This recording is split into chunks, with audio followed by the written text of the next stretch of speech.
Hey everybody, and welcome back to the Kryptonite Show. Your host Superman in the house for another daily dose of PulseChain, of course, Bitcoin, Ethereum. We're going to cover it all, you guys know. And yeah, let's get into it. It's going to be fun. We've got Bitcoin holding up pretty well, actually. We've still got the bears expecting a flash crash. That may happen coming up, but we've certainly got a very bullish outlook, even though it's tentative. We're going tentatively along there. And we're going to check out all the measures and see how many tailwinds we got versus headwinds so far. So we're going to get into all that. Now, typically, a lot of people, when they say stuff that's going to happen, sometimes it happens, and then other times it doesn't. So we're going to get into all that. It's a crazy old world. We got Sean O'Malley announced there, up only captain, up only indeed there, Sean. So yeah, pretty much we're going to get into that. It's going to be a lot of fun. I hope you guys enjoy it. We've had big moves on the ETFs, guys, over the last week. A lot of money flowing through the ETFs. Very, very exciting. We've got Strive with the Bitcoin Digital Asset Treasury just continuing to target the debt market, raise money and buy Bitcoin. So that's going very well. Strategy's got a little bit more work to do, but it's getting there. It's getting there. And Bitmine, of course, the number one Ethereum DAT is on the move, pushing past $25 and after hours. There's a lot of stuff. Now, we've got the core CPE, the nominal CPE out today. We'll talk about that. We've got the Nvidia results out, which was very favorable. So the AI trade well intact there. So we're going to get into all that stuff. And we're just really at the beginning of that, I think. We've got a multi-year phase of increasing AI and data center power. So computers, they say compute. So I think it's going to be a lot of fun. There'll be ebbs and flows on the way, of course. All right, so shall we get into it? Without further ado, let me just pull up a few charts here. We're going to bring up the investment chart to look at the stock market quickly and the economic data. We'll get into all that. Excuse me, and then we're going to get into the crypto majors. We're going to have a look at the ETFs and the DATs today. So I hope you guys enjoy that. We are going to just basically keep up to date with where everything's going. And I think that's really important. So let's do that. And I'm going to bring up the ETFs. Let's see here. What else we got? ETFs here. And I'll bring up the DAT. You guys love DATs. DATs. Sounds like bats, but bats and DATs. Anyway, silly jokes aside, let's have a look. We might bring up the power chart as well. And I think that's a good roundup just to get into Bitcoin. Then we're going to go to Ethereum. And then we're going to jump into PulseChain, of course, and go through there. Yeah, a few issues with the bridge, apparently. A few issues with the bridge. We'll get to the lat and PulseChain. Let me know if you had any challenges around that. We had sort of a little bit of capital flight on that, and hopefully it's calmed down now. But we'll get to all those stuff coming up. All right, where else are we going here? All right, I think we're almost there, guys. Just setting up here. Just loading up a lot of this after the live stream starts, just so that don't have less issues going live. Which is always a thing. Last week we've had a few issues there, so I thought I'd be a bit more cautious these days. All right, I think we're good to go. I think we are good to go, as they say. Good to go. All right, don't forget to subscribe on the way in, smash the follow, and hit the repost. It helps a lot there. Let's go. And of course, we've got Sean in the house up only, so we've got a good start to the show. All right, let's get into it. Nvidia Q2 revenue more than doubles. Think about that. Q2, the biggest company on the planet, Q2 revenue more than doubles. I mean, think about that. That's just insane, really, isn't it? So, a massive thing going on there. CEO Huang says AI is at its inflection point. And look, multi-year rollouts, it's just going to only get better as well. More powerful AI, more powerful compute. There's a compute race on, right? There's a energy race on because you don't have compute, you need energy. So there's an energy boom, a compute boom. There's a digital information boom. There's an inference and intelligence boom. It is crazy. Now, there are certainly challenges and questions that I have, obviously dirty data, AI is not sentient, despite some of the tech founders saying it is, but it certainly has problems with worldviews and things like that. So it has a lot of discernment issues there, but it is still an incredible application there. And of course, let's get into it. So we've got the Dow Jones there is down 0.1%, 113 points. to 53,463. The S&P 500 is pretty flat, down 1.5 points to 7,675. Nasdaq there is just down 0.1%, 29 points to 26,130. Despite Nvidia's great result, we got a bit of a flat to slightly down market. Now here's the kingpin. The Nvidia result came in after markets, right? So after market for the day. And you can now see the futures market is up over 0.4%, 33 points on S&P 500. So, it's going to be a short-term dip. We'll probably have a nice little rally tonight, all things holding equal, right? So even though Wednesday's results were slightly down, Nvidia results came in after market and now pretty good results. We also had during the night we had the CPE, CPE data come out, the inflation data. Those two big events, right? Two big events. So let's just move down here. We're going to talk quickly about the results there. So yeah, I mean, 70% growth makes it sound like Nvidia already secured that much memory capacity. Got a lot of stuff happening there. I just want to move forward past that. Obviously, good results there. Now, I think the revenue was expected was 92 billion, and they got 96 billion, so better than expectations on Nvidia. And the earnings per share was slightly higher at 2.2 cents per share, I believe it was. So it's kind of the stuff there. Oh, $2.22, sorry, per share on an adjusted basis of 96 billion in revenue. So yeah, pretty stellar results, right? 106% on year-on-year revenue. Just crazy stuff, guys. Big stuff there.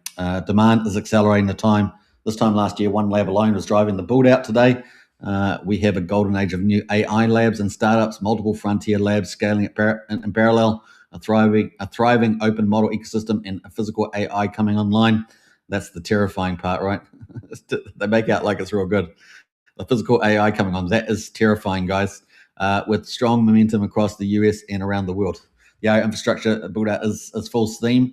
Vera Rubin, now in production, was built to power, exactly this moment. Revenue from the data centers, its biggest segment increased 117% year on year to 89 billion. So pretty crazy. Nvidia's guidance for Q3, that's the next quarter, is 108 billion. So jumping from 92, which was what expected, and they got 96 now to 108 billion for the next quarter, plus or minus 2%. And a consensus expectation is 105. So the expectations from the market continue to rise. So that's kind of where we are. So we'll worry about that in a few months. So that's pretty much where it is on that. Now, we did have the core PCE data, so let's go to look at that on the economic calendar. Actually, before we do that, we'll come back to commodities. Normally I do commodities first, right? But let's do it while we're here. So this week on the calendar there, we had core PCE, so that takes out food and energy. We're expecting 3.3%. We got 3.3% year on year, so mid expectations. So, a little bit of a mixed market. The previous report was 3.3%. So remember, the target is 2%, so it's still elevated, right? Still elevated above the 2% there, but at least it's not bigger than, at least it's not increasing.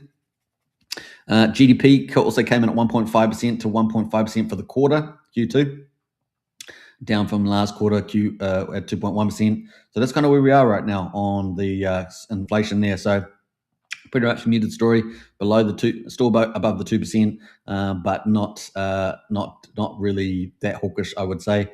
And so kind of neutral to dovish. I think the result was kind of slightly more than neutral, like more hawkish.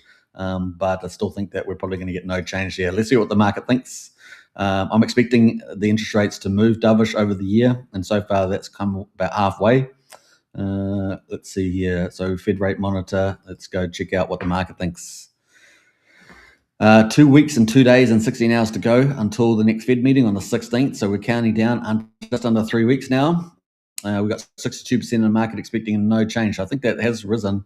So yeah, 2/3 of the market, no change. Only 37.7% expect a 25 basis point rise there. And like I say, I think that CPE data confirming that. So that's kind of good. That's kind of moving towards a tailwind. Let's say it's a minor tailwind at the moment, and let's hopefully it moves to a major tailwind moving forward there, right? So we've still got another couple of items of inflation. We've got CPI and PPI, I think, well before this meeting. So we still think we've got 2 or 3 indicators plus an employment indicator, right? So still got that to influence this chart. So we'll see what happens. October, it's got 44% expecting a 25 basis point rate rise, 46% expecting no. So, depending what happens with the data between before September and before October, so probably two more data sets, two more monthly data sets, then where will this go to by then? But so far, it's going to a no change rather than a rate rise, so that's good news. December, 45% expecting a 25 basis point, so still one rate rise, really locking in here for the year. But will that dissipate? Will that move to a neutral, no rate rise, or a really, really dovish and getting at least one rate decrease actually by the time we get there? We'll just keep tracking the data so far. Oil prices, of course, have been elevated, and we'll check out that in a minute as well with commodities. So let's go to commodities. We've got West Texas at the moment at $82. It's come down a little bit there. Let's go to the weekly chart there. You can see, we got down as low as just below $80 in the last day or so. And can we see that here? Yeah, we popped just below $80 for a brief moment. That's getting exciting when we get below $80. Brent oil there is $86.72. And of course, that's been up and down. Look at that, it was $85, then went to $88, and now it's back down to $86.70. Still a bit of work to be done there to get below $80. Gold at the moment is up 0.5% almost, $4,674. Silver is up 1.5%, up $1 to 69. So really looking good there for silver as a climb back. And of course, copper, you guys know my favorite there, expecting a breakout in that $6.62 right now. So there's copper. So that's pretty much it for the moment for the markets. So Nvidia came in after markets. Wednesday was not so hot, but Thursday could be hot, guys. Maybe 0.5%, maybe 1% gain, maybe 1.5% gain in the Nasdaq. Let's see what happens when it opens up. But certainly looking peppy for tonight, which should buoy the crypto markets as well. And of course, remember, Nvidia does well. Then what else does well? Well, Ethereum and everything else is downstream in terms of the AI. And so we'll talk about that too. So when we got the CPI, the Ethereum was sort of coming back down to 2440, and then when we got the Nvidia result out, it started rising back over 2500, and of course Bitcoin was still subdued. So Ethereum, they're getting quite a bit of love on the software / AI downstream event here, and of course we know AI and tokenization are the big themes moving forward. So it's kind of the zone there. Let's jump over to crypto. We're 13 minutes in the hour now. Don't forget to smash out the repost button on X, and don't forget to subscribe and follow as well. All right, let's do a refresh here for the markets, just to make sure we've got the latest and greatest. Well, we're sitting at $2.76 trillion. That's $2.76 trillion. We're up 0.8%, so almost 1%, not quite. We've got a Bitcoin at the moment showing at just below $79,000, or it's $78,892 on average. Some of the exchanges will be just over this amount, no doubt. We're up 0.2% on the 24 hours. We are down 0.4% in the current hour, so it was kind of getting peppy. We're still over $2,500 on Ethereum, looking really good. Look at Bitcoin. Bitcoin's up 0.2%, but Ethereum's up 2.1%. Like I say, downstream from Nvidia and the AI trade there is Ethereum and, of course, agentic AI. So very exciting there. I think that's a really great signal for Ethereum. Just remember that one. We've got BNB there at number 4, up 1.3%, $704. We've got XRP at number 5, down 2.1%, $1.41. Solana there up 4.4%. Solana also benefiting downstream for the AI trade as well, particularly Ethereum and Solana, right? Should get picked up nicely there. $101 too on Solana. Are we going to rip on Solana? Is it going to go rip off to 130, 150? Let's see what happens with Solana there. Over the $100 mark there, pretty exciting. Tron there at number 8, down 0.3%, 33.5 cents. Hyperliquid there up 2%, having a pretty good time overnight too, holding up over $82.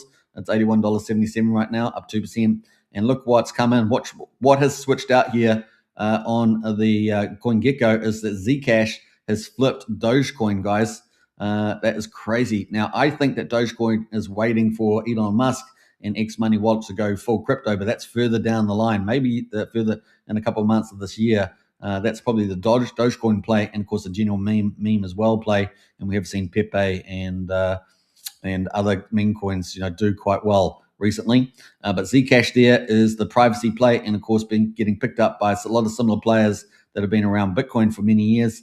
And Zcash has been on the rise, hasn't it? So up 4.5% today, $808, flipping Dogecoin. Look at that, $13.6 billion So it's 13.633 billion versus 13.578 billion over Dogecoin there. Dogecoin, though, still up 1.1% at 8.7 cents. So some interesting things happening in the crypto majors, right? Let's jump over to the top 5 and the top 100. We've got SPX 6900 is back again, like the Backstreet Boys. What's that orb called in Las Vegas? The one with the big globe. Is it called the globe? Pretty amazing. Backstreet Boys got a big performance there. Apparently, it's rave reviews, and of course they jump out of the sky, don't they? Jumped out of the sky. So check that out. Backstreet Boys are back again. Can't beat out these 90s boy bands. I just remember over the late 90s, early 2000s, remember all the guys walking around with the pants down and everything. That used to hack me off, that stuff. It was the only negative side of the culture at the time. We got VeChain at the moment up 14.2% at 6,500th of a penny. Pump Fund up 7.9% again, looking pretty good there. A WorldCoin Digital ID up 6.4%, and Trump there up 5% there at $2.28.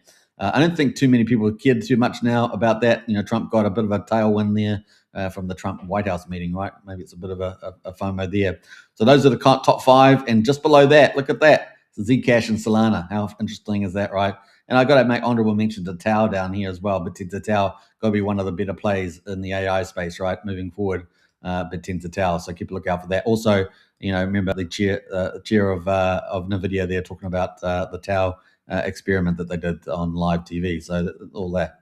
All right, over the last week, let's see what's happened. SPX for 6,900 still at the top here, sitting at number 95. So come into the top 100 again, 68% on the increase. Pump Fund, one of the biggest revenue earners, although high risk, high return play, is up 61.8%. Improved tokenomics there as well. Athena on the ETH play up 56%. Pudgy Penguins, the meme coin that Tom Lee loves, finally having a bit of a breakout and up 46%. And then Zcash moving into number 5, 42% there. And interesting stuff over the following those top 5: VeChain, Pepe, Aave, etc. So pretty interesting. Obviously lighted down here. So a lot of big plays going on that people are trying to bet on, right? So those are the top 5 and the top 100. Over the top 1,000 right now, NISA, I should say, is up up 900%.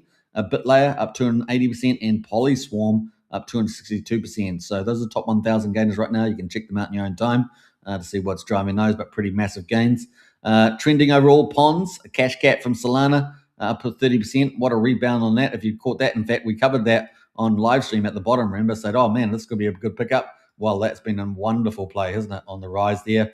And Pudgy Penguins finally made a play that is trending as well. So there we go. Overall, market cap almost up 1%. Bitcoin holding up pretty nicely as we see. Let's zoom in on Bitcoin. Let's zoom. All right, I haven't got the chart up, but we're getting there. All right, Bitcoin, guys. Bitcoin. Now, apparently, here's a little fun fact. If you own, I don't know how many people own this much out there, but if you own 0.73 Bitcoin, so if you own 0.73 Bitcoin, so think about that, then you are in the top 0.001 holders, apparently. So there we go. If you hold 0.73 Bitcoin, you were in the top 0.001 holders, apparently. So there we go. It's obviously got a very skewed distribution, and that makes you quite the superstar. So yeah, just think about that. So if you are looking to, if you're one of those people looking to get one Bitcoin, if you haven't already got one Bitcoin, maybe you got 10 Bitcoin, I don't know. But if you're looking to get one Bitcoin, then just getting to 0.73 puts you in the top 0.001%. So a bit of fun fact there. So yeah, onwards and upwards. As we get this era of abundance with the intelligence age, we're also going to get scarcity, and that's where Bitcoin becomes the scarcity play the most, probably the most scarce, right? Even gold's inflating by 1.5%, depending on the gold price. The higher the gold price, the more people dig the world up to find it, and of course silver's inflating about 10% a year. So you sort of see some of the numbers there that work out well for Bitcoin. And of course, we know Bitcoin supply, we're going to have 2 more halvings by 2032. By the time we get to 2032, we're going to have 330 Bitcoin left remaining. It's pretty crazy. And just in the last week, we've seen massive buying from the ETFs. We'll get to that in a minute. All right, so here is Bitcoin. This is our weekly chart, guys. Let's look to the hourly, though. Let's get rid of this and look to the hourly. And look at that. So not bad, right? Not bad. I mean, I think we're kind of holding up pretty well. We peaked out here at 81,249. That's on the hourly chart. And we came all the way down here with a couple of little lower lows, I would say, at 77,600. And now we just almost, we're going over 79,122 just 2 hours ago. And now we're back down at 78,800. So we're kind of looking pretty good though, right? That's kind of looking pretty good. There's slight up slant there. You can see that in the yellow line on the 50 hourly moving average, and the 200 hourly moving averages are coming up as well. Kind of interesting, right? So it did pretty well. You know, we had this core CPE, we had the Nvidia result, which is going to play out in the stock market tonight, and also downstream in the crypto markets, and of course ETH and Solana, probably the principal beneficiaries of that, as well as all the specific AI blockchains and dApps. So yeah, pretty cool, 78, and this is looking good, I think. Obviously, we've got a bit of resistance there to get over. You know, getting over 79,250, getting well over that kind of key, and moving up there. So we're going to do another challenge though of this mark here. Now, obviously, people also talking about, oh, we're going to get some sort of massive, takedown, and we've had those many times before. But I don't know, just have a feeling that we're going to be pretty good here, and obviously we're going to have some consolidation period. But just have a feeling that moving into the 15th September, we're looking pretty strong. So let's see. I mean, I could get proven wrong by market makers, but what's going to take us down? You know, what is going to, have to be a pretty powerful market maker take us down there? Of course, they exist, but what is the reason? What is the reason, I guess, is the question. Now, we've seen some pretty. There was one trader, I can't remember what they. I think they did $50 million short of Bitcoin. I think it was Bitcoin, and they had made many great trades over the years, and then they did like a $50 million short, and then they got, because the price went up, they got wiped out, and they basically lost all the stuff they had ever made over that time, pretty much. It's pretty brutal, right? Pretty brutal. That's why we generally don't suggest doing perpetuals or margin trading. If you want to do it. But if you do it, you've got to be very good at risk management. You got to know what your TA is and the fundamentals, and you also, the number one thing, you got to have emotional control. That's probably the biggest thing there, and have your stop losses and risk management in play. So just note that. Obviously, a lot of the big streamers, they're pumping those margin trader referrals out all the time. Just be very cautionary out there, because maybe 1 in 100 do well at using margin trading over time. All right, so it's probably 1 in 1,000 actually, probably the case. Hexvader in house. Hey gang, great to see Hexvader. Welcome to the chat. Awesome stuff. We're building up a nice little audience here today. All right, so look at that chart. Still looking pretty healthy, right? Still looking pretty healthy. And look at the daily. This is the daily chart. Look at that. We've got the 50 daily moving average at 66,400. We've got the 200-day in orange at 69,218. And here we are at 78,846, right? So very cool chart here. Let's go to the weekly though as well. I didn't do the 4 hour, I don't think, but let's go to the weekly here. Look at the resistance. We're right now on the Bitcoin chart here, right at the 50 weekly moving average. Look at that, interesting, eh? Now you guys know, let's add our overlays. Bam. No, I want to add the overlays. There we go. All right. So that is the weekly candles. We obviously had the top of the market last year in October at 127,300. I think it was kind of a muted top. I think it was kind of an intermediary top. I still think we got the banana curve ahead of us for the real big rally. We got number 2 down here, and then number 3. Now number 3 is what we're trying to get over. That's that orange line. We've already beaten the downtrend, right, on here. We haven't got our final confirmation, in my view, right? I'm keeping it very simple, right? There's lots of measures you can, try to measure to say the bear market's over. But, we've beaten this major downtrend. That's the first thing, right? We've got arguably, I think this is the most powerful wick, if I remember rightly, in Bitcoin history, if I remember rightly, I'm pretty sure, that we just had. And so, it's pretty powerful. We've got the Clarity Act coming in on the 15th. We've got the insurance policy now. In other words, we're in a win-win position. Now there's big win and there's medium win, right? So big win is clarity. Medium win is the SEC and CFTC doing regulations. And of course, we see the SEC moving back again today with custody. So they're on the move, right? They're on the move. So that is in the play right now. And we've only, we're ticking away towards that date. And I think that once we pass it, we've got the insurance policy in place. So kind of like we're in a win-win.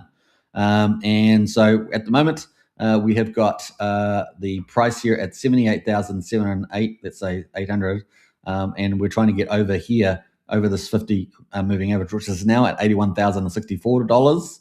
And then we've got to get over this level here, and that's around 82,300, let's say. So 82,300, key to get over this level. So that's like a, almost like a $1,200 range in there, right? A range in there, just in that little area there. So I think, we've got a good chance of doing that. There's obviously a lot of resistance, like sell walls there. But, we got it's like a 5% move, guys, just get above that. So let's see what we do. Let's see what we do. Pretty amazing results so far. And a big power move there. Now, it's obviously some people are expecting on the bear side, expecting a big retrace, and obviously the stronger, the less that we go down, if that does occur, the better. But alternatively, we might have green weeks, one after another, heading into the 15th of September, which I kind of feel like we're going to do for some reason. Obviously, all the reasons we talk about, so it's not based on just on emotion, but actually, really powerful tailwinds, and we might get something like this, right? These green weeks on the upside. We might do this to break the bear market on this upside, given that we've got special events going on with this clarity, and we've got a win-win situation. So kind of cool. Then, of course, we had the Fed chair talking about intervening in the 10-year, 30-year bond markets, and even if it's symbolic, it's still kind of people say the basement trade, right, which is back to the heart of Bitcoin. So kind of really interesting. And of course, we've also now got another theme playing out, abundance, right? So that's a new theme. So store of value kind of got tested and kind of rejected for a little bit. The basement trade kind of parked on the side, now back on the field. And of course, now we've got this abundance trade, which seems inevitable now, where people will look for scarcity in a world of abundance. So, and Bitcoin is the ultimate, right? Arguably, right? So very exciting times here with the old charts here at the moment as we move forward. So kind of cool. All right, so we've got the currently 200 weekly moving average at 64,575. We powered through that. And just think about it. So we bet the resistance. We had a little bit of consolidation channel, and then we powered up. So it was pretty awesome. So up we go here. We just powered up through that. So we've got one final leg to go, guys. One final leg to go. Let's see how we get on at 82,300 and see what we close out this week with work. Obviously, very important week to close out. Now, we've got the Fed meeting on Friday. It's in about a day and a half for the chair. There's going to be the forward look. Hopefully, we'll get some sort of forward picture of where he's thinking around interest rates, and that's a big trigger. So if we do get a trigger down, maybe if it's negative, it's considered hawkish. We could see the market then give us a bit of a sell-off here in Bitcoin. So that might be the catalyst that the bears are talking about. Alternatively, if it's kind of neutral to dovish, then we could see the markets rally up and we get these green weeks one after another heading into the Clarity Act vote, right? So that's kind of the plays there. All right, the other thing, that's sort of the big matrix picture, but we've also got the digital credit picture, right, with the treasuries. So we'll get into that. But before we do that, though, let's go to the DATs. So let's jump over to DATs. I'm going to move this Bitcoin chart over here. Let's go to the DATs. So digital asset treasuries, we're going to ETFs, the exchange traded funds, my bad. We've got, look at this buying this week, guys. So last week, a lot of buying. This week, a lot of buying, and huge numbers, right? So we could put it into US dollars. I mean, look at the numbers here, guys. Absolutely amazing. Let me hear. So what am I doing here? Monday here, we had $337 million in net buying coming in, guys. 300 million on Tuesday and 31 million so far on the print for the 26th. But look at that money coming in, guys. Really amazing. And look at last week. Last week was awesome. So we had 300 million, 190 million, over $500 million, another 600 million. And then we finished Friday with 307 million. So huge numbers. Was that 2 billion or something? Really big deal. And so the money is flowing, guys, into Bitcoin. Very cool. All right, so that is some good stuff happening there with the old ETFs. Money is flowing there. Now, the other one I want to get to is the Bitcoin treasuries, because this is another avenue of money, and it's a big one, right? We're targeting the 300 to 350 trillion dollar debt markets with superior yield products and backed by Bitcoin, right? So strategy at the moment, MSTR common stock holds 840,000 Bitcoin, number one digital asset treasury, and Strive here, number 7 is ASST is the common stock ticker there, and that's at 21,356. It's really been moving on the up and up there. and not far, I think, until it takes bullish out, and probably within the next week. So very exciting there. Now let's go to the different asset treasuries and see how this is going. Obviously, the more money they can raise from the debt markets, they can buy Bitcoin, and of course, this is all positive cycle stuff, and on top of the ETFs, right? Very, very cool. So let's jump into the prices. At the moment, Stretch is still not reached $100. So Michael Saylor's Stretch still sitting below par there. $2.70, guys. $2.70, still pretty similar yesterday. That orange line is the $100 mark. They need to get to that so they can issue more Stretch, raise more money from the debt markets, and buy more Bitcoin, and potentially billions of dollars and tens of thousands of Bitcoin. Remember, we had the Bitcoin chart. Remember, ETFs. If we go back to the BTC, we had it buying, thousands of Bitcoin. Let's say 10,000, or we could end up buying 10 to 30,000 probably Bitcoin, depending on how much they raise through Stretch once they get back to $100, right? Because they have big volumes going through that tracker, and all that money starts to float around crypto, right? Sloshes around and gets into altcoin season, right? So at the moment, they peaked out towards the end of the night. They got up to $97.60, which is about $2.40. $2.40 shy of $100. So they're working there. They're working their way back, guys. They're working there. Are they going to do it before the end of August, though? Time's running out. Maybe it's the beginning of September now that they'll make that. Looks like more likely now, doesn't it? But guess what, guys? We've got good news. We've got good news because Strive, the number 7 digital asset treasury, the ticker is ASST, has got their own preferred stock there, and that's SATA, right? And that's offering a slightly higher yield, 13%. That is back at $100, baby. And that has been printing since Thursday last week and up and up. So last week it did 430 Bitcoin. So far it has raised another, this is an estimate, so it's probably higher, but 187 Bitcoin so far. But let's have a look at this week's tally. So we're going to go 24th. This will be disclosed in next week's update. But they've done enough to get, how much here? 250 on Monday. We'll take that. Let's see, on Tuesday, 250 plus another 215. So what's that? 465. We're doing pretty well. And of course, Wednesday last night, another 187. So what did I say? I've already forgotten. 450, 460, 465, 565, 35. So what's that? 650 Bitcoin. So pretty good stuff there, and you can see it's trading really nicely. Look at that, all that trading over $100. Oh my gosh, that's so good. So this is a game changer, right? So that's 650 Bitcoin, and they're probably on track for 1,000 Bitcoin this week, right?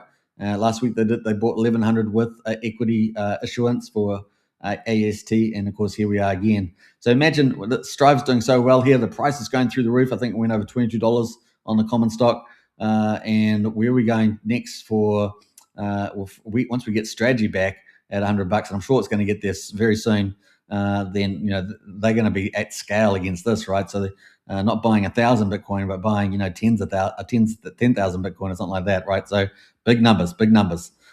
Very cool. When you add the ETFs that are buying thousands and thousands of Bitcoin, you get it. There's big numbers there. We've got Hexavator and House. Pruvex is pumping. And we've got Valiant and House. Greetings all. Pruvex is on the move again. So a lot of Pruvex people there. Now, we're going to get to Pruvex later on. We're going to talk about that when we get to PulseChain as we we'll go through the majors. So we're doing crypto majors right now. So the ETFs are pumping. We're almost back on the debt preferred stock, buying Bitcoin. Positive flywheel in place, right? So let's have a quick look at the power law here as well. I'm not sure which one I pulled up here. The coin. I pulled up the coin one here. It's not my favorite, so it's not my favorite. Let's jump out of here and let's go find my other one. Let's go to Bitbo here. Yeah, this is my favorite one here. And look at that. We're going to zoom in on the current period. Look at that, guys. We bounced off. We're off the floor there, looking real good. What are we on there? The 26th of August. So we're sitting, I'm going to do 27. So we're sitting 63,100 on the floor. We're currently at 78,700. So we're like 15,500 above the floor now. It's crazy, isn't it? And we got the midpoint at 178 and the resistance at 620. But of course, as you guys know, the end of the year mark, 200,000 for Bitcoin, and the floor at 70,742, which we're already above. So $200,000 Bitcoin. Anyone keen for that? That'd be pretty cool. Now, we're expecting big numbers. And of course, by the time next year, you're talking about 230,000 per Bitcoin in the green line. So nice little banana curve in there, right? Banana curve off to the moon there. That'd be pretty cool. All right, so that's pretty much the Bitcoin. I'm going to pull up the Ethereum stuff now. Let's do that. And if you're loving the content, smash the sub and hit the share on X. That helps a lot. Helps a lot. Let me go to Ethereum here. Looking good. All right, let's go to the hourly too. Let's start with the hourly for Ethereum. We're going to go to the Ethereum ETFs as well. Have a look at that. Now, we do have some news around Bitmine too for the week. Let's see. Let's get rid of the power law there. And bam. All right. I don't know what I've got on the overlays, but let's have a look at Ethereum. Ethereum there looking really good. I must remember to look at the Ethereum to BTC ratio too. Remind me if I forget. All right, so here we are on the Ethereum. We are looking at $2,504. This is the hourly chart, right? So we had a couple of attempts. Best attempt back here on the hourly was to get up to around about 2,546. We've come down to, on the hourly there to 2,357. That's like a $200 move, isn't it? And then we're back up. So recently we've got higher highs in here, really. We're getting ready for another go. And we got the positive Nvidia trading tonight with the stock market. Downstream from that with the AI, you get the story. That's the story. And we got a nice pickup there on the video. Look at that. Bit of caution with the inflation data, but a nice pickup there on the video. So really cool on that outcome there. All right. So that's kind of cool. But we do have on Friday in about a day and a half, we got the Fed chair speech, right? What's he going to say? That's the big thing there. So far, he's been not very talkative, but I kind of get what he's doing. I think he's going to be dovish, and I think he's going to change the data sets. Let's see whether he can do that with these 5 groups that he set up. I think it's needed, guys. I think it's well needed. We need to move away from the old school Federal Reserve into a new world, use real-time data, maybe Trueflation, maybe trim Chicago inflation, something like that, and let's move on. Let's move on there. We want to have an economy that grows, not that gets slammed down, not that gets smashed and bashed. An economy that grows, but you can only do that if you've got an administration that's expanding supply, and that's what Trump's been doing, right? Expanding energy, expanding manufacturing, expanding technology. You can only do that if you're going to be expanding your economy. It depends where. There's always a monetarist approach to things as well, but we want growth society there, and America unleashed, right? America unleashed. All right, so there we are, $2,501 sitting there on the Ethereum right now. Let's go to the shorter time frames. Let's go to we'll do the 4 hour on the Ethereum. You can see that. Look at that 4 hour 50-year moving average. Look at that thing. Woo-hoo-hoo. Isn't that rocketing? It's up to 2,369 now. That's pretty crazy, right? Pretty crazy. Now, I haven't got the RSIs on here. You can add them on yourselves, but there we go. Look at that, looking pretty good. Nice consolidation here too, just cooling your RSIs down. But look, what do you see, guys? Zoom. This is the daily, guys. Oh my God, look at that. I'm getting emotional. Never be emotional, guys. Never be emotional, but you can have fun with it. All right, so we got here 50. 50 here is sitting at $1,977 on the 50 daily moving average. The 200 is at 2016. You guys know every day we cover this, and it like closes up like $10. The gap closes up. The gap now, guys, is what's that? 23, 43, 49. Let's say $40. $40 is the gap now. We got a golden cross coming up on here, guys. That's generally a bullish sign. So just take note of that. That is very cool. Look at that. Woohoo! Let's put a little circle on that because we love drawing. Not real drawing, but pretend drawing. We are so close. Look at that, guys. Woo! Look at that. I love it. All right, let's get rid of it now. You guys get it. The golden cross. I should probably put a golden T or something, shouldn't I? I don't know. Do I have a T? I guess I could use a box T. Golden cross there. But anyway, you guys get the idea. Jokes aside. All right, so look at that. That's a beautiful thing. That is a very good, beautiful thing there. What a lovely time that will be. Now, we know we've got this consolidation moving sideways, kind of got this upwards slope here. Obviously, we've got to get over these marks. Let's have a look at the weekly. This is the big story, the 4-year cycle kind of thing. Let's have a look at that. I'm going to have to reset the auto data. But look at that. Not only do we have the golden cross coming up on the daily, but at the moment, we've kind of got the reversal, right? We've got 50 coming down the opposite. But I think it's just going to maybe slightly go below and then bounce to the upside, right? So I think it's just going to be a bouncer. Valence says we're so close. Yeah, we are. We are so close.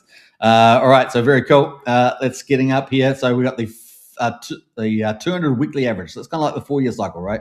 It's at $2,497, and that's pretty much, it's a slow mover at the moment. And then we've got the 50 weekly moving average at 25.83.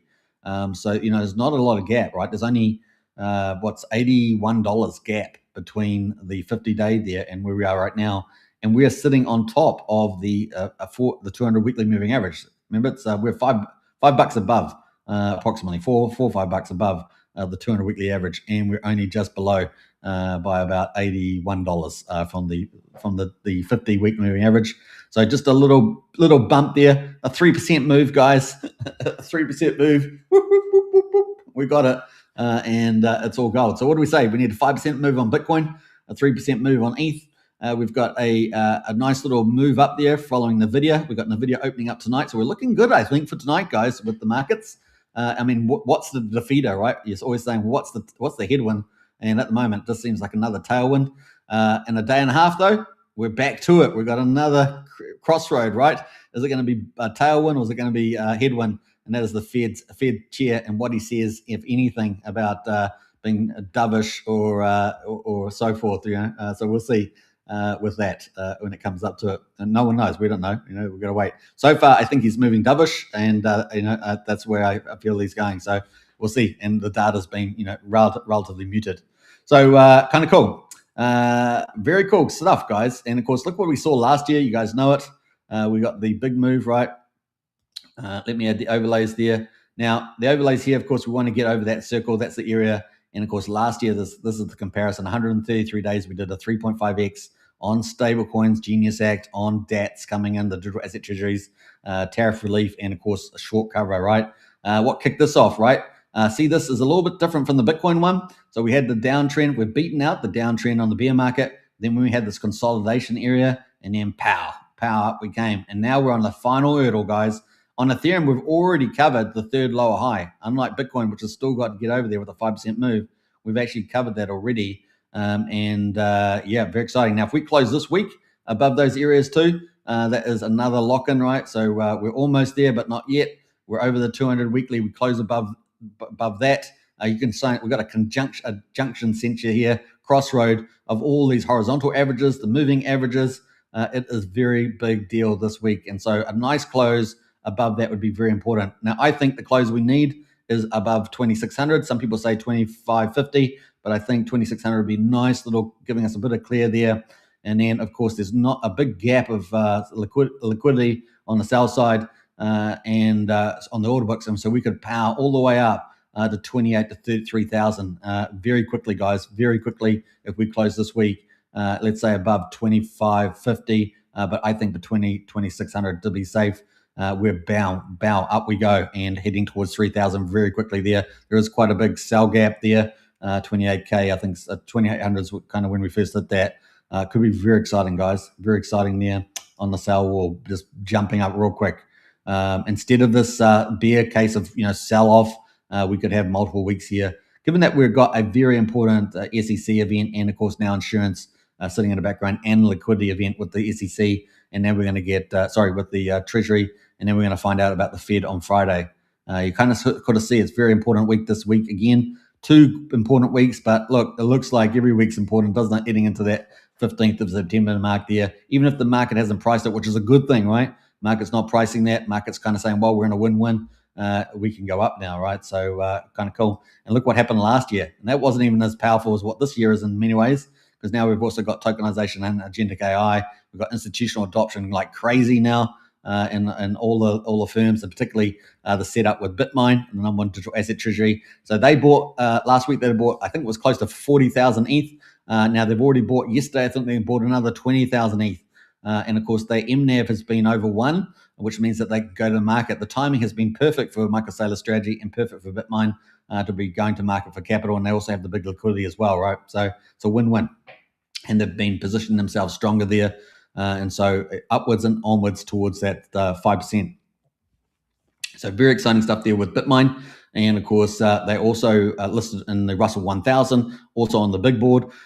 So they could see big pushes there, and they closed aftermarket based on the Nvidia upgrade and Ethereum pump. They closed at $25.50 on the aftermarket prices.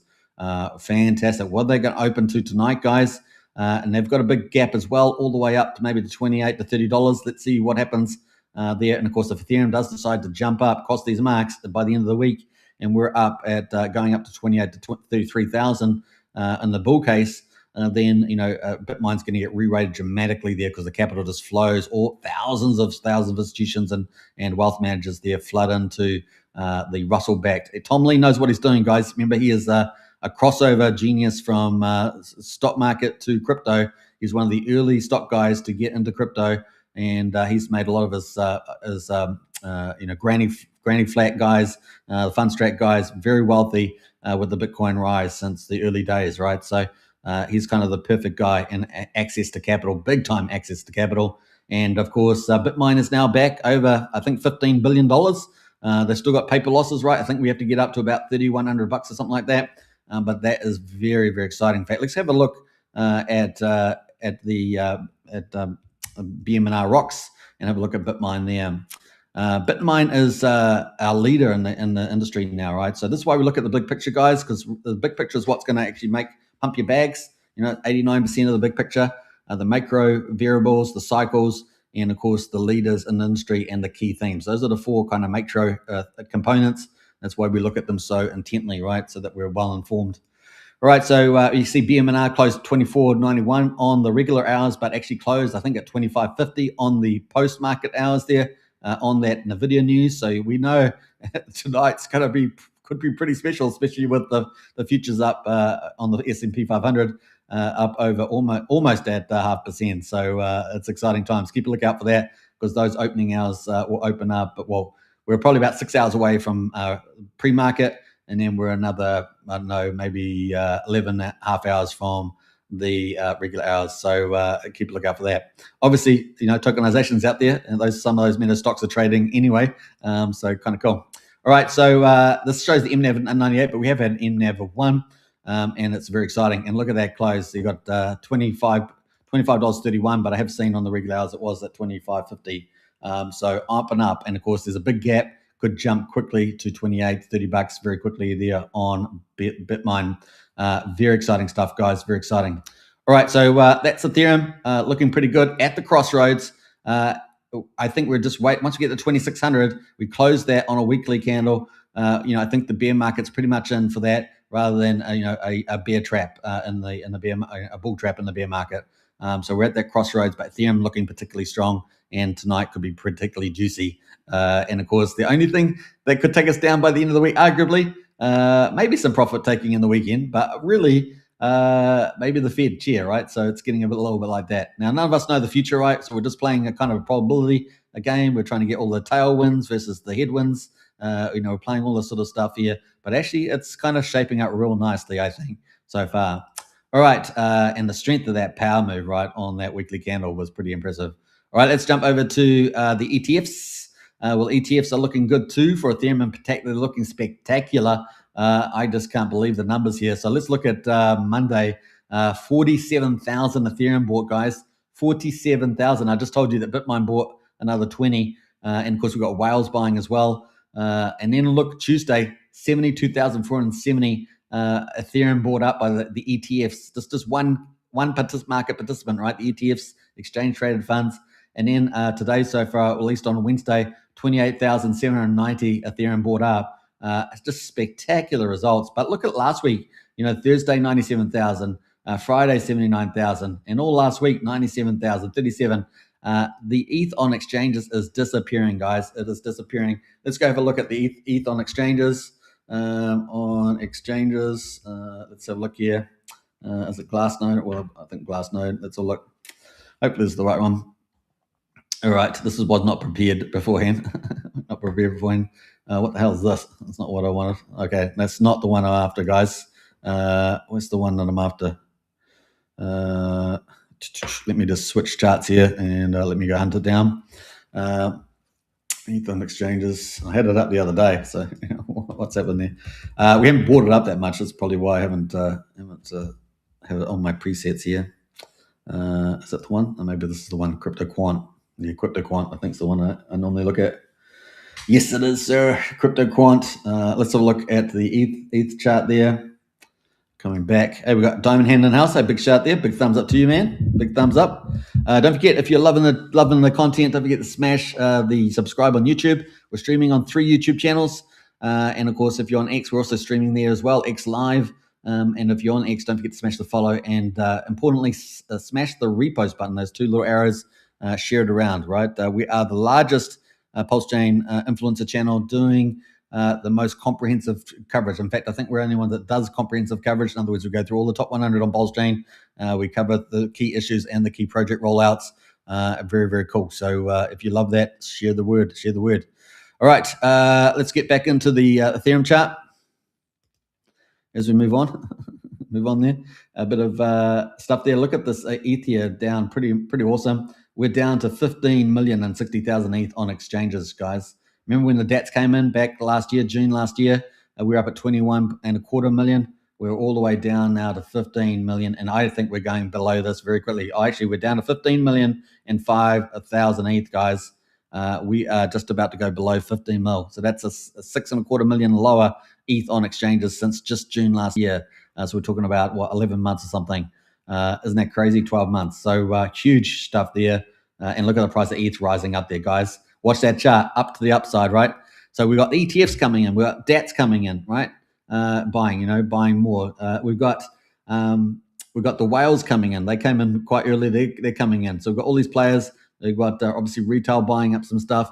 We've got some sovereign states out there buying stuff up as well. It's on the up and up. And of course, the big banks buying too. So it's pretty exciting. And Ethereum is getting hyperstate.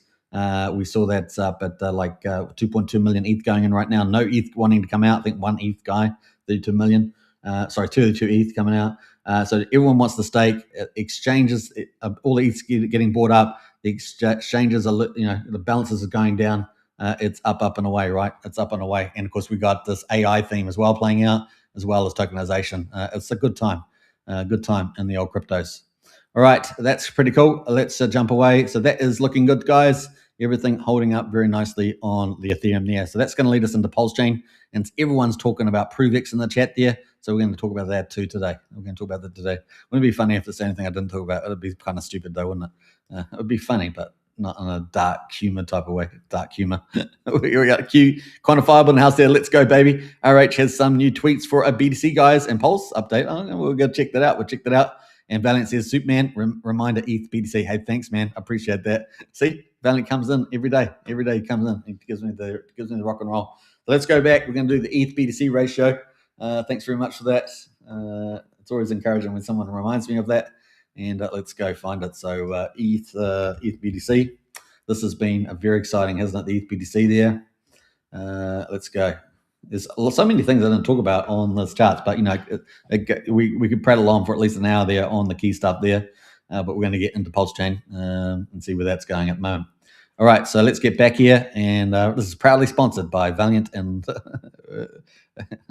no sponsor was paid in this move, or no sponsor was paid. All right, so let's get into it. This is the ETH BTC ratio.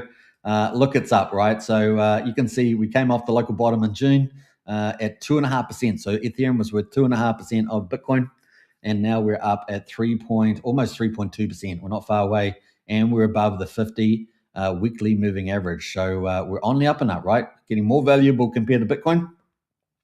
And it's exciting. It's exciting. We have had a little spike when we had that candle up to 3.3%. We've got now the 200 weekly moving average at just below 4.5%. So once we re-rate, guys, it's a big re-rate. Take on account, Bitcoin. So Bitcoin narrative, debasement trade with the SEC, with the Treasury and Scott Bessent. Now, obviously, we've got this bigger theme, this scarcity versus abundance with the intelligence age. And then we've got the store of value, right? So we've got all these narratives around that. And we've got the supply slowly shrinking, right?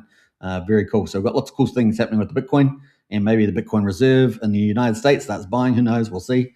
And lots of cool things, right? You guys know it. And now we've got Ethereum, though. But Ethereum is just getting massive institutional adoption happening. We've got all these 4 nodes now commercializing Ethereum to make it on the offensive, the winner. We've got these DATs that are supporting the leadership with Tom Lee. with Joseph Shalom, Joseph Lubin, the co-founder of Ethereum. So we've got all that leadership there, and the DATs there are, for the most part, permanent capital, including some of the staking revenue, right? It's going to go back into the system, particularly for SharpLink / SBET. So we've got a lot of cool stuff there. And then we've got these mega themes, right, playing, right? So we've obviously got the cycle going well. We've got rotation from AI. We're downstream from AI. We've got agentic AI. We've got a tokenization boom. And then we've got the stablecoin boom as well. Now, coming up in in October, we've got the DTCC coming in with their full production. Remember, they're the waterworks company for settlements in TradeFi. They're coming to blockchain, and they're bringing over, potentially trillions of dollars, right? They got 114 trillion under management, 4.6 quadrillion in settlements last year. This is the big juggernaut, right? This is the kraken of settlements coming to blockchain, and Ethereum and Solana and others are going to benefit, along with Canton and many others. So got all that mega theme happening there. And then we've got agentic AI taking off as well. And of course, the Nvidia result today was really bullish for that. So here we are at 33.2%. How high will we go? Well, we've got the 4-year weekly average at 4.5%. And then we have the 2021 high here up just below 8.9%. So I'm just going to round there, 8.9. And where are we going to go? We're going to break all that. Guys. Do you think? We're going to get back to even crazy stuff that we had back here up at 17%. I think so. I think we're heading up and up, guys, against Bitcoin. So if Bitcoin gets re-rated on all those themes that I mentioned earlier, plus digital credit, right, harvesting the debt market to pump Bitcoin, and then we've got all those going. The ETFs ramp up too. Everyone gets in, and then Ethereum's going up against that Bitcoin rise, that Bitcoin rally. OMG, right? And then of course we've got all these mega things for Ethereum. It's magical money, guys. It's unbelievable. Crazy stuff going on here. And so, Ethereum, they're looking real hot. 5 years of pent up under the 5K mark as well. And then finally blowing past that, you can see things are on the move, and Ethereum is already up against Bitcoin. Very, very exciting. Our season, says Sean. Our season indeed. So that's the backdrop. Obviously, we're going to have day-to-day up and downs, maybe a violent retrace to shake out some hands possibly, and then up to the right? So that's kind of the place where it's basically an asymmetrical trade. And we're just going to be patient with it, right? Be patient with that. All right, that's pretty cool. Thanks for that, Valiant. And let's move on to PulseChain. Let me cancel that. Actually, almost just about threw myself right out of everything. PulseChain stats. We're going to bring that up. Get into the results there. We did have a significant pullback on PulseChain today, so we'll talk about that. Healthy correction, one would say. Let's go. We're going to have a positive night tonight, I believe, guys. So that's going to be good. Let me just pull up PulseChain here. I was going to bring up the stuff around the bridge. So let me just quickly do that.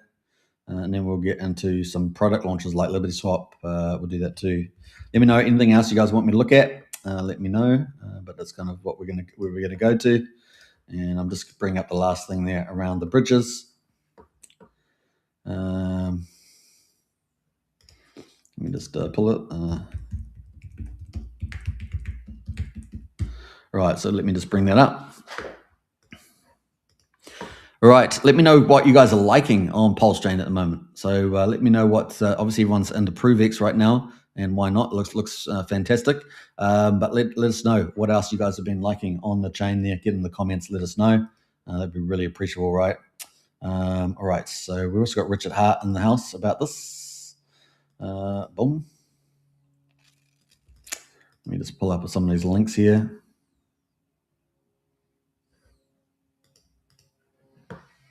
All right, let me just go through these. All right, we've got that one. I don't know we're going to go through all that. What date is that one? Is it? I don't think. We got that over there. Leave that over there, and got all that happening. We've got that happening. Yeah. Okay. Let me get back over here. All right, I think we're good. Hey, good morning and good night from Frank White. Big shout out there, Frank. Hope you're doing well. Let's jump into the PulseChain charts here, and we'll get into the bridge updates and project updates. All right, so PulseChain here on day 1,202 days since PulseChain launched on the 30th of May 2023, a full system state fork of Ethereum on the 10th of May 2023. And here we are, PulseChain after a huge run, and it is finally having a little bit of a pullback. We're down 8.3% today. sitting at 40s1291. 40s1291. We'll get into the chart in a minute. We've got PulseX at the moment down 11.7%, sitting at 40s11. So they're still holding on to the 40s, still holding on to the 40s 1000. So both Pulse and PulseX still looking good there. Now remember, anything that beats 8.3% down on our top 100 charts is beating Pulse. Hex at the moment, after a huge run, 78X on Hex is down 12% today at 3,500 the penny, still holding up very good lines there. ProveX is, of course, the stellar star today. It did, yesterday I said, the RS is getting hot. It did sell off, and that's rebounded there as well. So, the market is keen on ProveX right now. Some market makers there, no doubt, but a FOMO. We're up 16.25%, back up at 1200 there on ProveX, looking very good indeed. Remember, it was underappreciated when the others, when Hex and Pulse and everything else was rallying. Incentive token at the moment, 63 cents, down 11.7%, and EHEX there is sitting at just over 1400th of a penny, is sitting at the moment at down 6.5% there as well. A lot of work to be done to converge to PHEX, is duly noted there. Let's go to the global metrics before we get into the charts. We've got gas prices at the moment. We couldn't pull this up yesterday, but we're at 983,000 beats, so we're maybe 2.5 to 3x higher than the normal. 148 pulse for a PulseX swap, 1900ths of a penny, still cheap of course. Let's look at validators. We've been climbing on these, haven't we? Pretty similar to yesterday, 47,218. Let's go finally to our final measure is the bridge, and of course we had some drama about the bridge, so we'll talk about that. What else? We're expecting some negative number today. What happened there? It's got stuck in the matrix. Let's give it a refresh. Sean O'Malley says Radon XLP's earning great EDI yield and daily DCAing into cores. That's from Sean there around Radon X, one of our hot DeFi projects around lately. We're at 65,290,000. Our bottom about 40 days ago was down at 47. So we're still doing pretty good there. Up maybe 18 million still. I think we peaked out at about 22, 23 mil.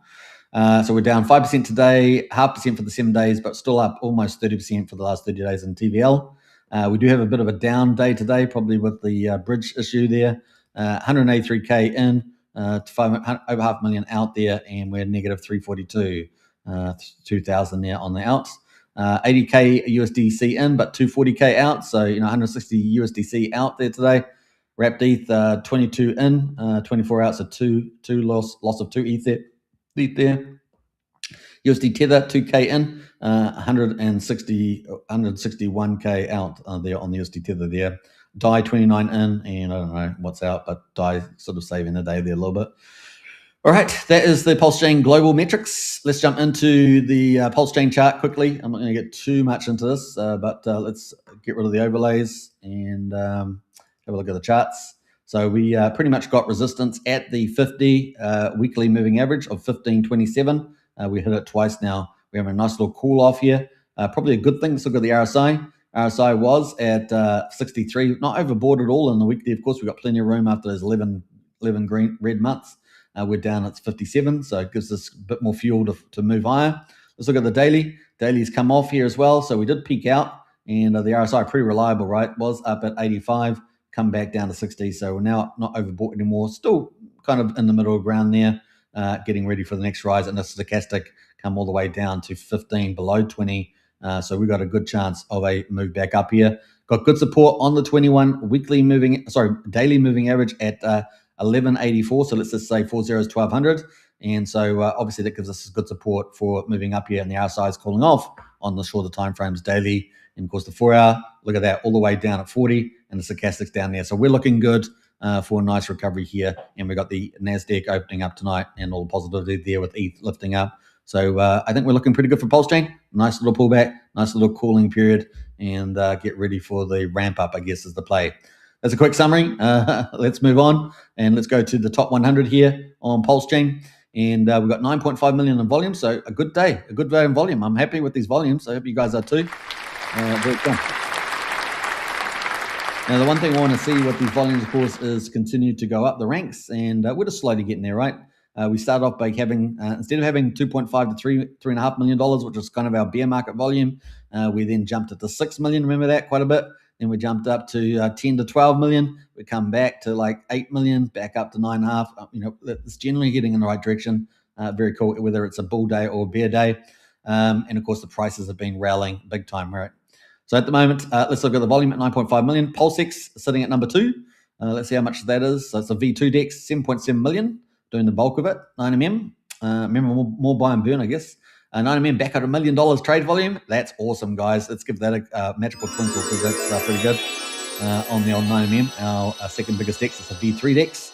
SwitchX is a V4 DEX, and that's doing 426K. Nice to see the upward movement there too. I'm sure Brandon's very happy with that hitting, between $400, $500,000. Very cool there.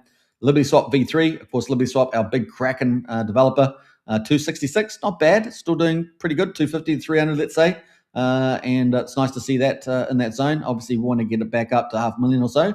9-inch at the moment, the sort of deprecated DEX, still doing 54K. I don't know how real this number is, but that's what it says, 54K. Uniswap being pushed down to number 6, doing 32K. It's probably pretty real, I would say. And if Investor, our new V3 DEX there at 7.5K. Now, we are getting a few more DEXs launching. We are getting a few more DEX aggregators, right? It is getting more competitive. It's normally an oligopoly is a sort of a market structure that says there might be like four different key players. Well, we kind of do have 4 key players down LibertySwap, but we have got a more competitive market with several other DEX aggregators there. Some of them like SquirrelSwap, and there's a few out there. So pretty cool. You can find them on PLS Start. Kind of cool. All right, so let's move forward here. Let's go to all DEXs. Look at the top 100. And check out what's going on here. So we've got PMINT at the moment back up on the top, 21.5%. Now remember, anything over 8.3, anything greater than down negative 8.3% is doing better than Pulse today. So it's going to make an easy bar, right? A low bar to get over. Yeah, we've got PMINT at the moment. A nice little cover there. Had a bit of sell off a couple of days ago. This is a PDI project, right? You put PDI in, you get a PMINT out. A bit of an interesting project there. Up 209% in 12 days.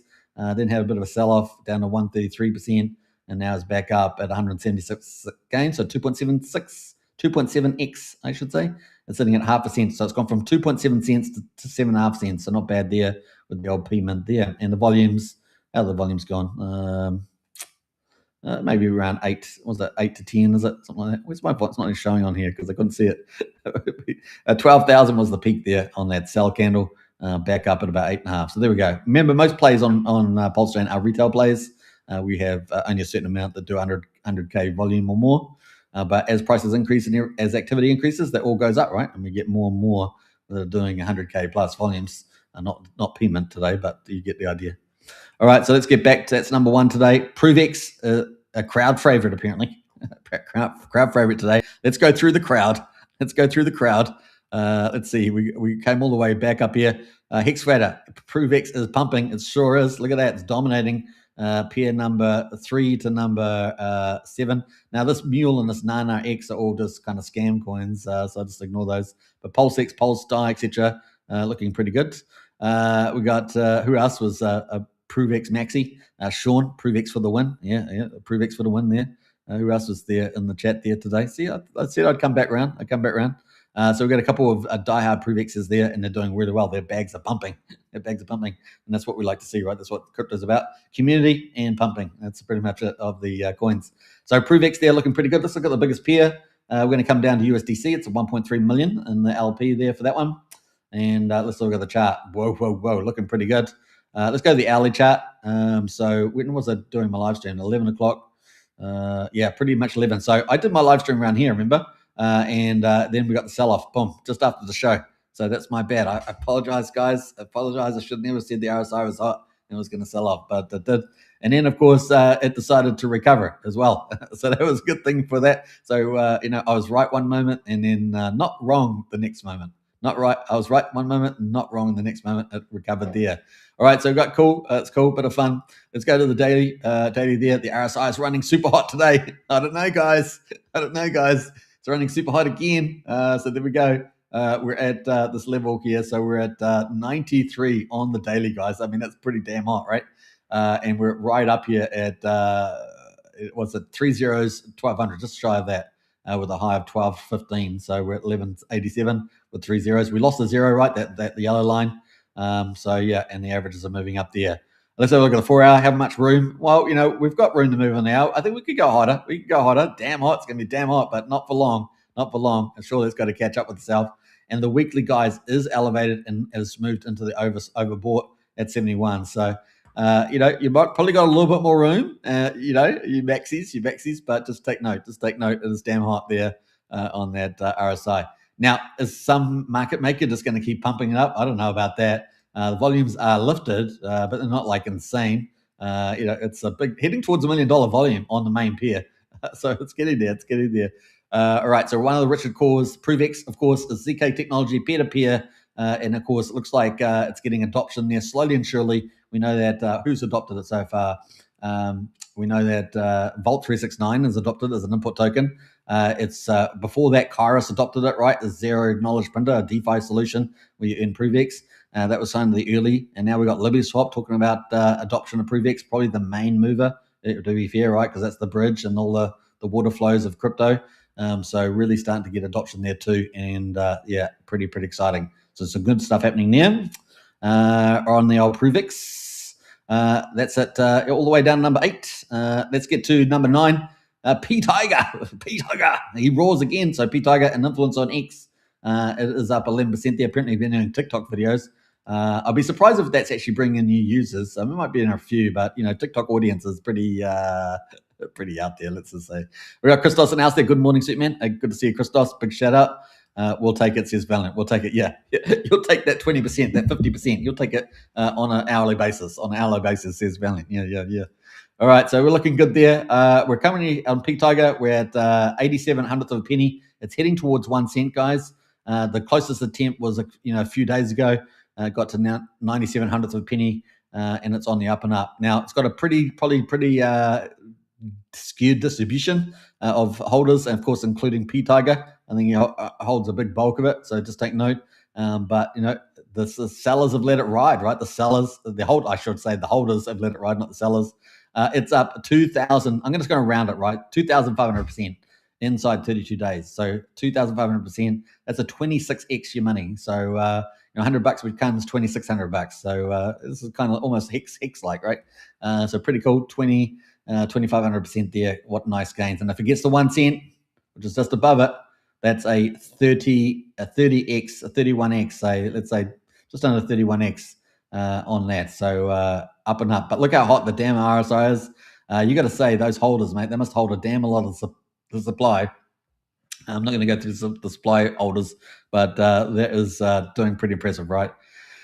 So if someone says, "Oh no, 25x on PulseChain," well, you can say P Tiger just did. So there we go, and we've got many others that have done many big X's as well. ALGO's one of those with like 8, 9x. UFO, of course, recently launched here at number 10 to number 12. That's on the mix here. What did I just cover actually? P Tiger just moved up number 4. We got UFO here up just slightly, and this tops off our greens, right? So just up slightly on UFO at number 12. Everything else is in the red, as you guys know. Anything better than 8.3% down, which is basically the top 40 peers on here, is doing better than PulseChain. And interestingly enough, Peacock is right on the border there at 1.3 cents, coming down from 1.6.5, right? So it's an interesting zone there. Let's have a quick look through some of these quickly. We've got liquid loans down 4. Oh, there's no volume on that one. Let's ignore that. A couple of Peacock trifectas. Zendog down 5%, Zero down 5%. Peacock, as I said, 1.3% there. Ignore the Nana X ones, guys, the scammy ones. The Mule as well. Ignore that. Ignore those two. Scammies. And then we got what else we got going down here? I'm just scrolling down. Well, that's pretty much it. So let's go Peacock there, sitting at the balance. Let's look a bit further afield. 9M at the moment, our second biggest DEX, despite having $1 million volume, is down 8.5%. Keep a lookout for that one, as I said. Expecting that to do some good stuff. Vouch, our number one public validator, down 9.5% at number 54. ALGO, which has done amazing, right? Let's have a look at that. Just cooling off a little bit now. But look at that chart too. I mean, off the top there, in 39 days, did a 10x. Pretty cool. At the moment, it is up at 8x at the moment. So it's a hex derivative, right? So obviously hex rallies hard. And talking about hex is here too. So we talk about hex pairs all the way down here, number 64 down to like number, no, it's all the way down, spreading like a virus. Hex is spreading like a virus. It is all the way down here. Let's go to the big pair. This one here with almost $1 million, $900,000 of volume. Let's have a look at the hex pair here too. Boom, boom, boom. This is the daily chart, and we're still looking pretty good, aren't we? We've got nice support on the daily, on the 21 at 3300th of a penny. We're at 3600th of a penny right now. We've come back and tested that already yesterday. Presumably that's going to give us good support. What else can we say about that? I think that's it at the moment. We have a 61.8 Fibonacci at 3/10 of a penny. So you've got to say that we've got two lines of support there. The 3300th of a penny and the 3/10 of a penny. That would be 61.8 Fibonacci. I think that works pretty well, guys. So that's our big support zone. Also had a lot of resistance around that period. So that's kind of the bounce off. And of course, we also saw on PulseChain, we're looking good for the move higher as well. So just a little bit of profit taking, a little bit of cooling off. Tonight we've got positive markets with the Nvidia, downstream. Let's see how we go. That's kind of the plot there. Our target is still pretty much for the 61.8 Fibonacci extension using this projection, still just under 7/10 of a penny. As you guys know, in the near term, I see half a penny quite easily being done. But with this cool off, gives us another chance to rally and head up towards that 6,900, 700th of a penny. And certainly the half a penny and mark there is around a year. So easy cookings there. So to do that, let's say we bounce off the 3,300th of a penny to get back to half a penny would be a 48% move. Seems pretty good, consistent with where we are. Getting up to that 7/10 of a penny is a 2x from here. So that's sort of the upside at the moment. And we've got good cushions here with an upward trend at the moment. So we're holding these higher lows, holding the higher highs here. Pretty important that we hold that 3/10 of a penny there at the moment. So what would that be on the downside? Let's quickly look at that. That would be a 15% move to the downside, right? So there we are.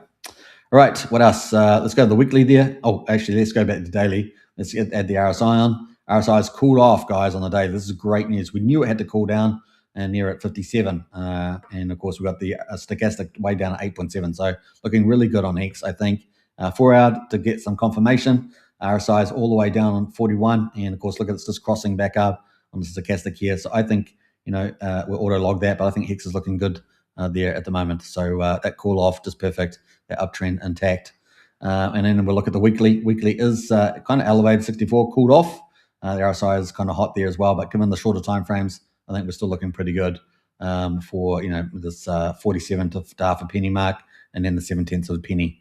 And as QQ says, slow and steady, absolutely. And we've got likely have a good night tonight on the stock market, and that should bode well for the crypto, especially with ETH downstream from Nvidia. All plays out well there. All right, so that's kind of the play. Now we also had the bridge issues as well. So should we go to that? I think we're quite finished yet with the charts. So let's just quickly finish those off. As we come down, who's down the most? Well, we're incentive token down 12%, liquid loans, we talked about that, down 30%, PTC the Grays, our big DAO project, one of our biggest communities and influencers, down 14% there. Had a nice rally though, didn't it? But that's cool right off now. And let's have a look at PTC. Now, if you guys haven't checked out Prerbanan, he's kind of the quant influencer for PTC. Go check him out.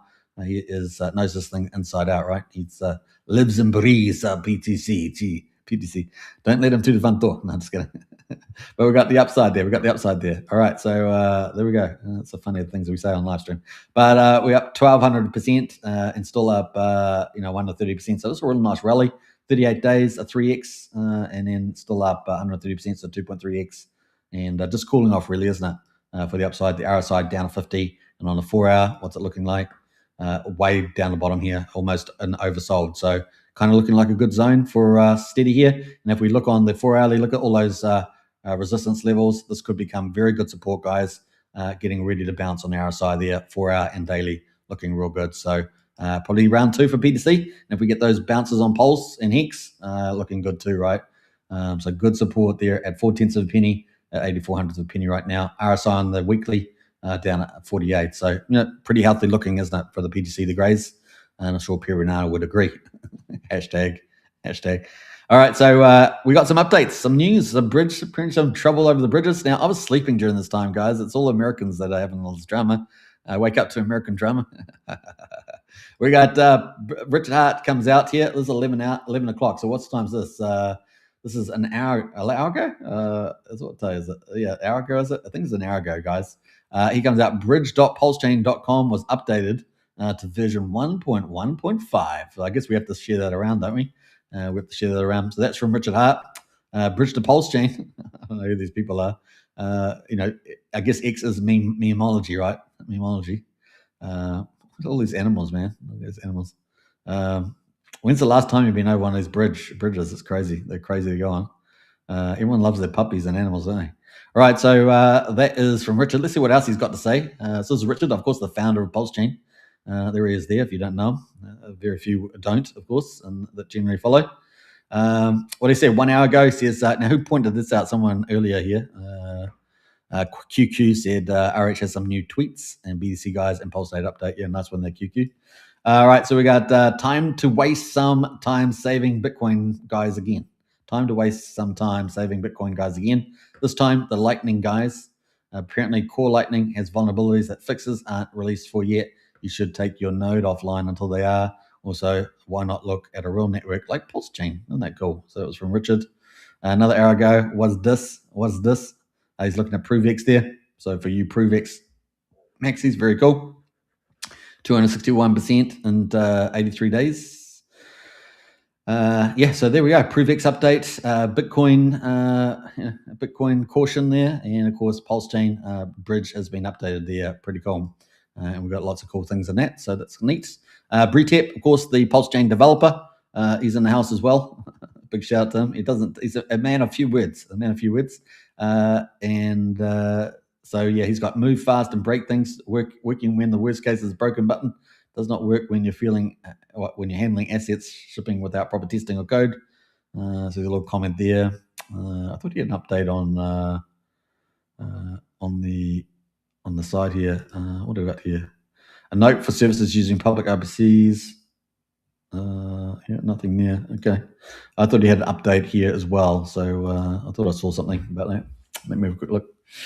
Let's see if he's got any comments. No, nothing there. So nothing from BTEP. But anyway, the bridge has been updated. So hopefully any issues there were solved. We also obviously had a Liberty swap, right? So there's this. All right, before I move on, there is bridge.pulsechain.com. It's got a lovely update about the bridge. So if you want to read all about that, you can. I might post that in the chat there. Bam. If you guys want to read that on the PulseChain bridge. A lot of people are now using pretty much, Liberty Swap and other providers. We've got like 30 different bridge providers on PulseChain, maybe even more now. I did a big count. I remember I surveyed everything, went through all the bridges, and it was pretty big. So there we go, bam. All right, so this is kind of a cool article on the bridge stuff there. What is PulseChain bridge, etc. So if you want to geek out on that, go check it out. So that's the official bridge, right? Stuff there. Look at that. It's a huge article there. Check it out. Anyway, let's check out Liberty Swap updates. They obviously do their own bridge service. They make it super fast, super instant. And let's see what else we got here. We're going to find the first day in the life of Liberty Swap. And I always love these good morning starts because that's a great place to start, right? Now, obviously, Liberty Swap is arguably the number one developer building the biggest ecosystem on the back of the ZKX wallet. They are doing intent-based trading. They're doing privacy with Railgun using ETH contracts. They're going to be launching PulseChain contracts, which I think the market's going to be very excited for. They are basically building out. They've already got 4 operational DeFis, earning a lot of crypto monies. The buy and burn Peacock. They're moving to a 10x buy and burn. They have turned off the buy and burn off the total supply on Peacock, but they have building up a big treasury. Let's go have a look at the treasury before we get into the news. I've been tracking the wallets.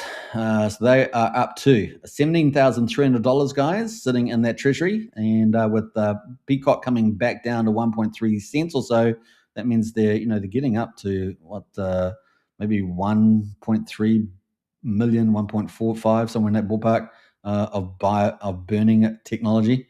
But they're about to bring on at least go from 4 dApps to maybe 9 to 10.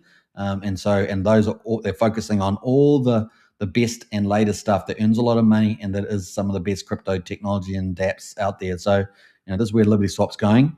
And so it's the big Kraken project. Now we have many other top tier projects like Switch and Internet Money and many others, change now. There's so many good ones, but is easily the biggest one at the moment. Although I'd keep a lookout for, Batias, Internet Money, and Switch in the top 5, right? I would put them. And maybe even Emmett with Kairos there. He's building out a whole ecosystem as well. He's doing a pretty good job there. Looking forward to that. All right, so here we are. Good mornings, they say. Good morning, and good morning to you, Liberty Swap. No FUD should stop you from doing the right thing. Bridge to PulseChain now. So there we go. Now, they've been teasing a lot of things, right? Lately, teasing a lot of things. 300,000 Bitcoin teasing. Lots of things like that. It's been pretty funny. What else here? So they've been obviously focused on their wallet, the Keystone hardware wallet in particular, with the Pulse branding. People have been getting that in the mail, which has been pretty cool. People have been enjoying that. Let me jump way up here. Let's see what other updates I got there. Just having a look through some of this. At LibertySwap, we build our own front end for almost everything there. Cool. It's looking very cool, actually, isn't it? Just use LibertySwap to move your funds. Yeah, it's getting slicker and slicker. Now, they will be getting their code out soon, so we're looking for their code. That's for full transparency. PulseChain there, resilient. Yeah, let's move on from that. Just trying to look for the product updates, guys. I'm just looking for that. Just in time for our fiat to PulseChain asset flow. So this is kind of one of the big upgrades is their fiat to PulseChain. They're going to be using multiple channels for that. Cash App to PulseChain, Revolut to PulseChain. So if you've got any of these dApps, then check that out. Basically, you can go like fiat to these Cash Apps and then USDC to your wallets and then buy PulseChain. Kind of the idea of these as well. A lot of people use those apps. 2 hours ago, we are about to launch a one-of-a-kind protocol. Well, we've been getting some really good modified forks or using third-party protocols, those sort of things. Now it looks like they've got their one-of-a-kind protocol that makes your stablecoin extremely private for payments and trading. As you guys know, they're really trying to make everything go from public to private, and that's pretty cool. Obviously using ProofX, ZK, Railgun, and moving into everything like private transferring, private trading, private lending. These are all the things they're going full on into the private stuff there, which is pretty cool. And they're a big part of crops, right? Just like Ethereum is with Vitalik. So it's pretty cool. Still use the stable coins you already use on PulseChain and Ethereum. Fiat to private stable coins for a 0.5% fee. Fiat to PulseChain assets for a 0.3% fee. They're very competitive on the fees compared to the market majors as well. All fees collected will be used to buy back and burn Peacock. And therefore, if they're sitting on $17,300 at the moment in the treasury, they're just obviously going to stack that up and do some pretty interesting little buy and burns. So that is it this autumn, they say, this autumn. 2 hours ago, obviously, ProofX is pumping. The ZK peer-to-peer technology is the gateway to bringing millions of new users to PulseChain. Of course, ProofX should lead the way. Glory to Richard. Now, we still don't know how adoption is going to happen with that. At the moment, of course, we've seen a few, we've seen zero knowledge proof from Kairos with the DeFi there, where you have a tax reflection project earning ProofX. We've seen Vault 369, as I said earlier, and we've got LibertySwap, obviously, looking for adoption of ProofX. So obviously, what are the adoptions there? We don't know exactly. Is there going to be big marketing around ProofX, all that sort of stuff coming up? There's lots of different things could happen there, question mark. But certainly, we're in the early phases of ProofX adoption as well. So that'd be fun. And of course, if the ZKX wallet gets widely used, then ProofX is going to benefit from that as well. All right. ProofX is coded for glorious gains. Truly, people come to the blockchain because of attractive, innovative, genuine, good technology. ProofX has that. The tech speaks for itself. So there we go. But people have got to, got to enable it and use it, right? Otherwise, it's a cool habit. But you guys know what I'm talking about. You cannot short a move this strong and parabolic when it's aiming at the all-time high. Just cannot. ProofX will be one of the first coins to break all-time highs and go beyond. I don't make the rules, says LibertySwap there. Not financial advice, of course. Not financial advice. All right, so there we go. Let's jump up here. Let's keep going. Now, remember, ProofX has its own sacrifice set as well on that. Now, here's the 7 hours ago. This is the big update. So we're going to finish off with this from LibertySwap. We're almost an hour and 30 minutes on the live. We've got a great community watching. Appreciate you guys sharing the same journey on the same timeline. We're still early, really. So just going to be patient. Make sure you get the good stuff in crypto and hodl dog, control the emotions. And remember, once we get up into these big numbers, you can then maybe think of taking profits. Don't ride the bull market down the other side. That's the key, right? Just take into account. LibertySwap says, we've finished the bridges for Sonic. Hyper, EVM, Kronos, and Ferris Exchange. Obviously doing a lot of key waterworks, as we say, waterworks, these bridges, and that's cool. Opening up more potential for more users, more capital flow. We love it. And we're just getting started. More coming soon. So they're going to be adding Tron, BTC. Isn't that cool? That's very cool. XMNR, and of course ZEC, Zcash there, PulseChain. In-wallet edit and revoke approvals. I think they've already done quite a bit of this, but they're going to have that. Clear signing, obviously very important in the age of scammers and stuff. Fiat centralized exchanges. This is a big deal, right? On-rating there to PulseChain QR deposits. And of course, in-wallet swap for ZKX wallet. This could be a huge revenue earner too. Limit orders and DCA, dollar cost averaging. The gas tank, making everything free for people to use, not having to worry about gas. Gas is transactions for ZKX wallet, so just reducing barriers there to entry as well. Railgun public broadcaster and hardware wallet support, very cool, using ETH contracts and then PulseChain contracts, no doubt. We're looking for that soon. Liberty Dex is reopening. They've been refactoring that, making it fast and all that. Then the Launchpad and Pump for Fun, which is going to be pretty huge. And I wouldn't be surprised. Maybe we'll get Peacock staking by then. That could be a huge pump handle, and the airdrop, right? Which I think initially was going to be a DAO kind of reward token. We'll see, keep a look out for that. But certainly Pump for Fun could be pretty big there. Remember, these guys have got an advantage, right? Because they're doing a big bridge on chain, multi-chain, omni-chain value back to Peacock. And so they've got this liquidity way, and people, when they use bridges all the time, they tend to use the dApps that they're getting offered as well. So imagine one big river like the Amazon, they're putting all these DeFi businesses along it. That's the way I like to look at it. And these guys are rolling out. They might have 9 to 10 of them within a very few months, right? They said they finished most of them, so they're just rolling them out in the right order, which is very smart. I love the smart play of that. We have to wait a bit for the good stuff, but it's better to roll things out in the right order. I think we can all agree with that. And so far, what are they doing? Rolling out all these bridges to different chains to open up capital flow and new users, right? So very smart rollout there. And then once they have all that money start to come through more and more, it helps with the dApps that they launch, right? So like Perpetual's coming out with commodities and stock trading, all that sort of stuff, and PulseChain wallets. Very, very cool to see all that. So really neat stuff there. And of course, leading the way in intent-based trading, privacy trading, and all the good stuff there with all the best DeFi apps. You can see these guys are doing the big picture stuff. And of course, many of that Richard Hart's old roadmap, right? Remember his old blue roadmap there as well. So kind of cool. Good stuff happening there, guys. And we just get that bridge update. Not bad at all. All right, so the other big thing that we've got launching is not from these guys, but actually Triple Dad. He's going to be launching our number 6 liquidity fork, and he's been having a lot of fun lately. But apparently, the VersaVault, which is the liquidity fork that he's launching, got a few different mechanisms to it, but that is coming out. They're doing testing this week, and so I guess they're going to be launching next week. I think that's kind of on track for that, so we shall see. But we'll keep you abreast with that. That's from Triple Dad, our 6th liquidity fork on PulseChain. Very cool. Multi-chain, I believe, and multi-collateral. All right, so that's coming up as well.